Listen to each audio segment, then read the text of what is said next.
ครับทุกคนผมขอโทษด้วยนะครับ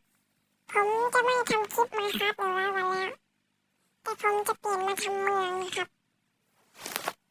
นี่ครับเออ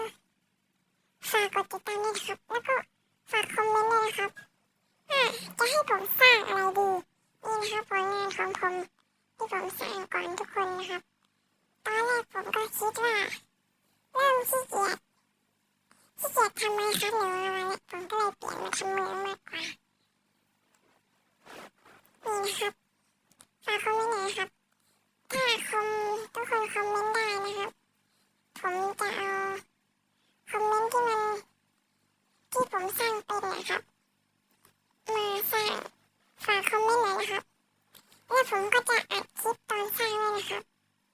อันนี้ก็บ้านเพื่อนผมนะครับมันแบบเท่เลยจัดจานเลยนะครับเนี่ยแล้วก็เท่เลยเพื่อนผมมันจะทำสไตล์อะไรนะบังเกอร์ใช่บังเกอร์อันนี้ก็ตึกของผมนะครับบ้านของผมที่สร้างนะครับตอนนั้นก็แข่งสร้างกับเพื่อนนะครับว่าใครสร้างสวยสุดก็ผมฝากให้คะแนนนะครับนี่ก็บ้านของผมอีกหลังนึงนะครับอีก2 หลังนี้ไม่เกี่ยวนะครับไม่ใช่ของผมสร้างตกแต่งขึ้นมาเองนี่ครับตรงนี้เลยนะครับเนี่ย